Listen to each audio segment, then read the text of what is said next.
Another day, panibagong araw para magbuhat na naman ng mga kakamping walang bitaw. Tapos itong mga kalaban ko naman ay mga bobo. Nakalimang 5-man mage pa talaga sila. Sa bagay ito siguro ang tinatawag nilang Keki strat. Walang yang pangalan ng strat na yan ang banto at pakinggan parang pop. Nagpractice na ako dito mag for Bernadette. Ayoko masyado seryosohin maglaro baka mabugbog ko lang mga kalaban. Ay salamat sa mga alagad ko dito, tinutulungan ako sa asul na blue buff. Na-appreciate ng sobra yan ni Gigablame. Dito nga nag-invade na agad yung mga kalaban. Hindi nila alam na mali ang wrong decision nila dahil sila ay mapapa-address kapag ako ay nag-level 4 na. Bagsak agad sa akin ang bobong tank nila. O di ba ang lala ng mga kalaban? Huwag ka kasi clash ng clash kapag hindi ka naman crush. Dahil sa huli masasaktan ka lang. Tulad na lang ng bobo na ito. Lumapit pa talaga kaya patay ang gabo. Gustong gusto talaga makipag-clash ng Keki strat na ito.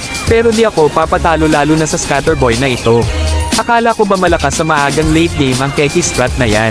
Pero wala naman pala binatbat. Kakanod nyo kasi yan Kilo Bentings at Fuego. Kung ano-ano kasi tinuturo sa inyo basic lang naman ang laro na ito. Tignan nyo dito, ang tapang ko. Gigablade pumasok sa 3. Patay ang tank na gabo. Sabay alis na parang nothing happen ang gwapo. Nakita ko dito si Scatterboy. Halika dito masyado ka ng pumapaldo. Hindi ka naman marunong magbigay ng balato. Kahit nasa malayong far away ka pa, hindi ka pa rin i-fast sa akin. Yung tank nyo na walang bitaw ang iyon na lang sisihin.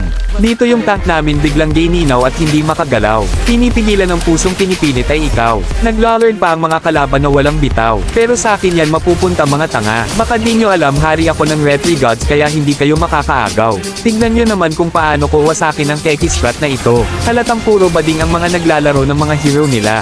Sigurado nagsisigawan na ang mga ito sa sobrang lakas ko. Partido pa yan nagpractice lang ako gamit ang main hero ko. Hindi ko na nga sineryoso ang pagiging serious sa larong ito. Pero nabuhat ko pa rin mga kakampi ko. Pasensya na sa mga loose streak dyan dahil maririnig nyo ngayon ay panalo. Victory! Sakit na naman ang likod ko. Nagbuhat na naman ako ng mga dark system.